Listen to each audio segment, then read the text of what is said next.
अब छोड़ दो। तो वॉर ऑफ इंडिपेंडेंस स्टार्ट होता है कब से? 1857। 1857 को हम लोग अपनी भाषा में कहते हैं फर्स्ट वॉर ऑफ इंडिपेंडेंस, लेकिन अंग्रेज कहते हैं सिपॉय म्यूटिनी। क्या कहते हैं? Sepoy mutiny. ये अंग्रेजों का शब्द है और हम लोग उसे क्या मानते हैं? फर्स्ट वॉर ऑफ इंडिपेंडेंस मानते हैं। कोई दिक्कत? तो फर्स्ट वॉर ऑफ इंडिपेंडेंस होने के बाद से भारत पूर्ण रूप से गुलाम हो गया। याद रखो, सवाल अगर पूछे ना कि भारत पूर्ण रूप से गुलाम कब हुआ? 1857 के बाद। 1857 के बाद जो है कंपनी का रूल खत्म हो गया। सबसे पहले क्या हुआ? Company rule ended.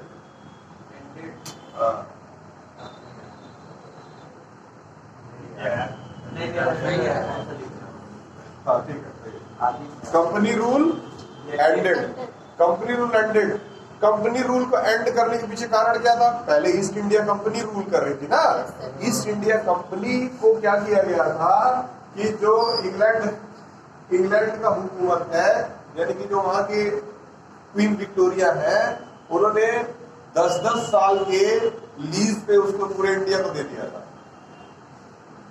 जैसे हम लोग अपना जमीन लीज पे दे देते हैं, साल भर में इतना पैसा दे देना, जाओ राज करो, कोई दिक्कत नहीं है। लीज करने वाले एक तरह से किराया दे देना। हुंडा भी कहते हैं। तो कहने का मतलब यहाँ ये है कि हर 10 साल पे उसका एक रिव्यू किया जाता था। हर 10 साल पे एक बार इंग्लैंड हिसाब मांगता था। किससे? इंडिया, ईस्ट इंडिया कंपनी से।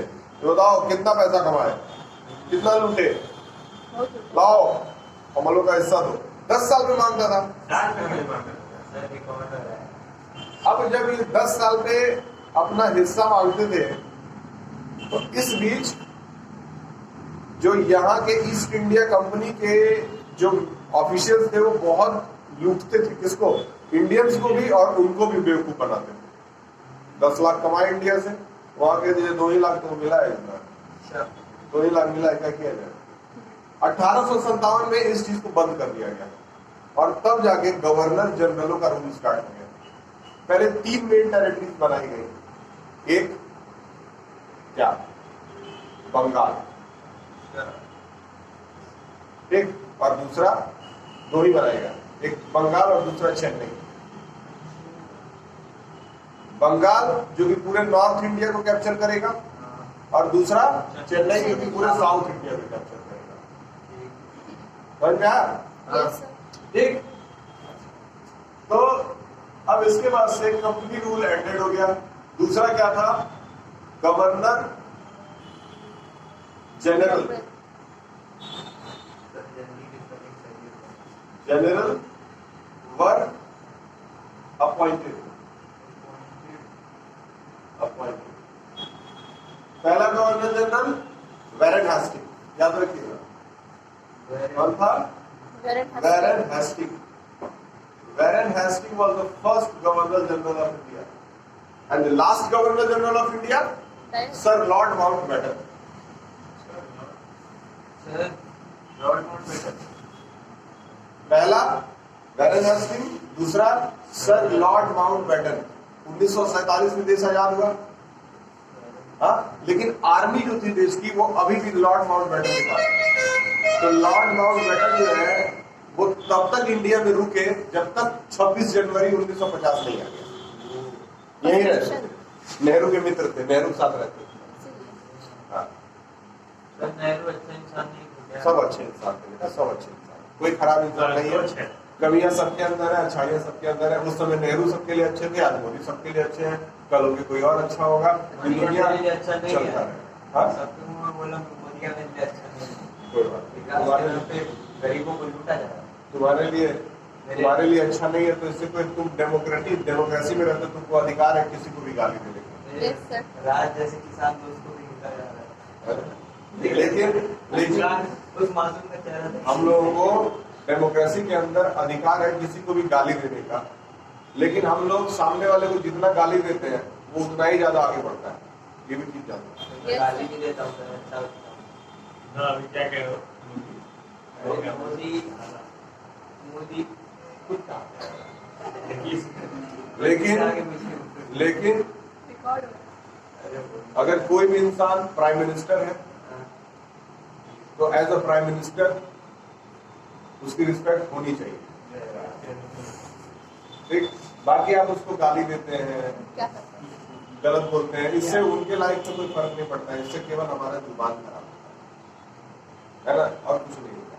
इसलिए क्रिटिसाइज करना बंद करिए, सीखना शुरू करिए। अगर मोदी के अंदर या किसी भी नेता के अंदर कोई अच्छी चीज है तो उसको तुरंत उनसे सीखिए और अपने जीवन में उसको उतारिए, ना कि उसको क्रिटिसाइज करिए, गाली दीजिए। ये गलत बात है। ठीक, तो Warren Hasting first governor general और lord lord sir mountain Mountbatten. Batten. हाँ। तो lord Mountbatten was the last last governor. Kashmir, जब कश्मीर का फैसला हो गया तो लॉर्ड माउंटबेटन ने कश्मीर का फैसला कराया। अब कराने के बाद वो फिर यहाँ से रफा दफा हो गई। चले। तो कौन सा फैसला? ठीक, चलाओ मुझे यही कि कश्मीर इंडिया के साथ रहेगा, सर यही फैसला तो राजा थे लॉर्ड माउंटबेटन अच्छा आदमी था नहीं, मुझे तो ये लग रहा है ना। सब वही कह, सब अच्छे हैं, है ना। तो लॉर्ड माउंटबेटन ने क्या किया, लास्ट में कश्मीर को गुलाम बना दिया। अपने साथ जोड़ा। इंडिया तो इंडिपेंडेंट था, इंडिया तो इंडिपेंडेंट हो गया था, कश्मीर उसके साथ आना नहीं चाहता था। दूसरी तरफ पाकिस्तान चाहता था कि कश्मीर को लूटे। कश्मीर अपनी पाकिस्तान अपनी पूरी आर्मी लेके 19,000 सैनिकों को लेके कश्मीर में घुसा। कश्मीर में जब घुसा तो सबसे पहले पीओके में घुसा। पीओके यानी पाकिस्तान ऑक्यूपाइड कश्मीर में पीओके में घुसा। पीओके तक आ गया था वो, और पीओके में बहुत जबरदस्त तबाही मचाई, हजारों लोगों को मारा था। क्यों सर, से क्या मिला? कंकर कर रहे थे। और पीओके की महिलाओं के साथ बहुत गलत व्यवहार किया गया। जब आप हिस्ट्री में जाएंगे और इसको पढ़ेंगे, और पीओके तक वो आ गए थे, अब वो श्रीनगर में एंटर कर रहे थे, है ना। यस। तो वहां के जो महाराजा हरि सिंह थे, उन्होंने कॉल किया किसके पास, वल्लभ भाई पटेल और नेहरू के पास, कि सर हम आपके साथ आने के लिए तैयार हैं, हम आपके इंडिया में रहेंगे, कुछ भी करके हमको बचाइए, नहीं तो ये लोग हमको मारेंगे। ठीक है, तो तुरंत यहाँ से इंडियन आर्मी गई, और इंडियन आर्मी जब गई तो पाकिस्तान को वहीं पे रोक दिया गया। और इसीलिए आज भी पीओके पाकिस्तान के पास है, क्योंकि वो पाकिस्तान पीओके तक पहुंच गया था, उसके बाद आगे नहीं जा पाया। उसी समय का कब्जा है ना। और इंडिया अब ये चाह रहा है कि पीओके के वो कब्जा कर ले। कुछ दिन में सुनोगे 4-5 साल आने वाले समय में कि पीओके भी हमारा हो जाएगा। पाकिस्तान भी बना देंगे अपना, क्या फर्क पड़ता है? नहीं बनाने का। पाकिस्तान भी बन जाएगा, क्योंकि पाकिस्तान की हालत बहुत ज्यादा बदतर हो चुकी है, बद से ज्यादा बदतर खाने के लिए है ना। पाकिस्तान की हालत इतनी बदतर है कि हर पाकिस्तान के हर इंसान के ऊपर 1.5 लाख रुपए का कर्जा है। एवरेज अगर निकाला जाए, टोटल डेप्ट को अगर पॉपुलेशन से डिवाइड किया जाए तो 1.5 लाख रुपए, तो मतलब जो बच्चा अभी जन्म लिया उसके ऊपर भी 1.5 लाख का कर्जा है। और बेचारा जानता है नहीं रुपया क्या होता है, सोच करके देखो। तो पाकिस्तान वगैरह के बारे में तो बात ही नहीं करना चाहिए। अच्छा, ये जानने वाली चीज है। इसके बाद 1902 गांधी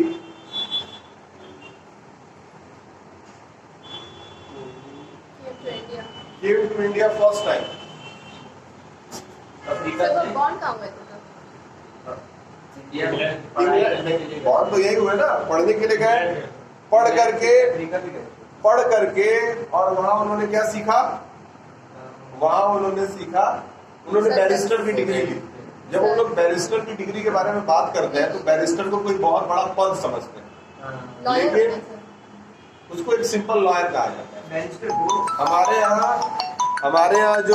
हमारे यहाँ जो वकील हैं उन्हीं को इंग्लैंड में बैरिस्टर कहा जाता है। और क्या, कुछ ज्यादा नहीं है। दूसरी चीज, गांधी केम टू इंडिया 1902 में कांग्रेस का एक सेशन होने वाला था। 1902 में कांग्रेस का एक सेशन होने वाला था। अब 1902 में इनको इनवाइट किया गया, गांधी बाहर से पढ़ के आए, आओ सम्मेलन में तुम भी हिस्सा लो। मोतीलाल नेहरू ने बोला आ जाओ। गांधी जी पहुंचे, बोला कि थोड़ा गांधी जी आप अपने भी व्यूज बताइए, किस तरीके से देश को आगे बढ़ाया जाए, किस तरीके से अंग्रेजों को यहाँ से भगाना है। तो 1902 तक इस आदमी को स्टेज पे खड़े होकर के बात करने का ढंग नहीं था। गांधी तो पढ़ के He doesn't know even how to stand। इतना ज्यादा नर्वस थे, इतना ज्यादा नर्वस थे कि वहां पे अनकॉन्शियस होकर के स्टेज पे होता है ना, स्टेज पे गए बोलने के लिए और कुछ बोल नहीं पाए, गिर गए। तो वहां पे वो मतलब कांपने लगे, इतना ज्यादा नर्वसनेस 1902 में। और उसके बाद Gandhi started working in Mumbai. There he got a job. Gandhi को नौकरी मिला वकालत करने का। कहा? मुंबई हाई कोर्ट में। मुंबई हाई कोर्ट में गांधी काम करने लगे, क्योंकि बैरिस्टर की डिग्री थी, तो वही सोचते थे कि चलो बैरिस्टर की डिग्री इंग्लैंड से ले लेंगे, फिर यहाँ आके वकालत करेंगे। और यही काम सबने किया, अम्बेडकर ने भी किया है। गांधी जी को इंग्लिश अच्छे से आती होगी ना? हाँ बिल्कुल। तो 1902 में तो ये हाल था। उसके बाद मुंबई में कुछ दिन नौकरी, लेकिन यहाँ नौकरी करने के बाद भी उनको कुछ अच्छा रिस्पांस नहीं मिल रहा था। यार मैं इतना इंग्लैंड से पढ़ के आया हूँ, मेरी सैलरी कम से कम अच्छी खासी होनी चाहिए। सब वहाँ पे होती है अच्छी, है ना? डॉक्टर से अच्छी होती है। अब वहां से आने के बाद क्या होता है कि इनका मित्र जो है वो भी इनके साथ इंग्लैंड में पढ़ता था। अब वो अफ्रीकन था, वो अपने देश चला गया था। वहां से एक वो भेजता है, पहले तो लेटर के थ्रू आता था मैसेज, एक लेटर भेजता है, गांधी यहाँ पे नौकरी बड़ी अच्छी है, अगर नहीं मिल रही नौकरी तो यहाँ चले आओ, यहाँ व्यवस्था बना देंगे तुम्हारा। होता है ना, क्या यार तुम्हारे लिए जगह है, आज और कहीं लगा देंगे तुमको। गांधी बोले यार इसको मौका चूकना नहीं चाहिए, तो वो सी रूट पकड़ करके इंग्लैंड भाग गए, चले गए साउथ अफ्रीका। साउथ अफ्रीका से और मुंबई से जो सी रूट है वो लगभग तुमको मान के चलो 18 घंटे में पहुंचा देगा। 18 घंटे में तुमको साउथ अफ्रीका पहुंचा देगा, कोई बहुत लंबा दूरी नहीं है। एयरवेज से तो फिर 2 घंटा 1.5 घंटा 2 घंटा लगे, कोई बात नहीं है ना। पहुंच जाते, वहां काम करते हैं। अब वहां क्या था ना, वहां के अफ्रीकन जो थे वो खुद अंग्रेजों के गुलाम थे। अंग्रेज वहां पे भारी मात्रा में उत्पाद बचाए हुए थे। अब इस उत्पाद के वजह से वहां भी रिवॉल्यूशन चल रहा था। वहां के लोग भी यही सोच रहे थे कि कैसे अंग्रेजों को भगाया जाए, है ना। तो वहां पे गांधी ने सीखा कि आंदोलन करते कैसे, सत्याग्रह होता क्या है। 10 साल ट्रेनिंग लिया वहां के आंदोलनों में हिस्सा ले करके। वहां सीखने के बाद ही ट्रांसफॉर्म हिमसेल्फ, और इतना जबरदस्त ट्रांसफॉर्मेशन कि फादर ऑफ नेशन बन गया 10-12-15 साल में। 10-15 साल जब 1915 में गांधी फिर वापस आए। Yes, sir. पैसे कमाने के बाद In 1915 Gandhi returned to India from south Africa. Sir कोई डिग्री है क्या फादर ऑफ नेशन के लिए? फादर ऑफ नेशन के लिए डिग्री नहीं होती, इज्जत होती है बेटा, जो भी कमाना पड़ता है। कोई नहीं बन सकता फादर ऑफ नेशन? बिल्कुल बन सकता है, लाइक काम करो। चार फादर ऑफ नेशन कोई एक ही आदमी होता है, सारे बच्चे है ना। Gandhi return to India 1957, NCERT paragraph number 2 page number 1। यहां से एनसीईआरटी का लेसन स्टार्ट होता है। 1915 में गांधी जी आते हैं कहां से? अफ्रीका से लौटते हैं और यहां जाकर के सत्याग्रह मूवमेंट लॉन्च करते हैं। Yes sir. ठीक, सबसे पहले आते ही सत्याग्रह। आए, पता चला यार बिहार में तो बहुत खराब हालत है। Plantation. And mister Rajendra Prasad, Yes, sir. The first president of India, हाँ, उनको मैसेज करते हैं, गांधी जी एक बार बिहार आ जाइए, बड़ा नजर रिक्वेस्ट है रहता है आपसे, हाथ जोड़ रहे हैं, आ जाइए। गांधी जी बोलते हैं मैं तो कलकत्ता जा रहा हूँ, हाँ मुझे तो कलकत्ता में जाना है, मूवमेंट देखना है वहां पे।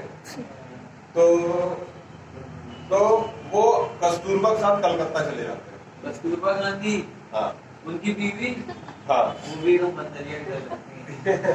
सही में। उस हिसाब से तुम भी बंदरिया है, एकदम ऐसे आगे करके चल रही है। ठीक है। बस अभी अक्ल नहीं है, धीरे धीरे आएगा, क्या? अरे थोड़ा मैच्योरिटी कोई नहीं बोलता है कि है। मैं शेर की तरह हूँ, तुम बंदर की तरह, तो बंदर की तरह। हुए मेरी रिस्पेक्ट। अब वो वहां से चले जाते हैं कहा, कलकत्ता। तो राजेंद्र प्रसाद वहां भी चले जाते हैं, और राजेंद्र प्रसाद कहते हैं चल चलिए, बहुत रिक्वेस्ट कर रहे हैं, आपसे आग्रह कर रहे हैं, चल चलिए। सर गांधी इसमें फेमस है क्या बहुत? And one quality of Biharis are that they will give you as much respect, ऐसे क्या है? बहुत ज्यादा respect। अभी भी है। अरे यार हम अपनी बात बता रहे हैं, एक बार हम गए वहां दशहरे में अपने गाँव। ससुराल बीवी के घर पे, बिहार? हाँ बिहार में है, और वहां मेरे घर में 2 महिलाएं हैं, एक मेरी मम्मी और एक मेरी भाई, ये दोनों महिलाएं बिहार की हैं। और वहां जब गए हम पहली बार, नॉर्मल सब कुछ नॉर्मल ही है।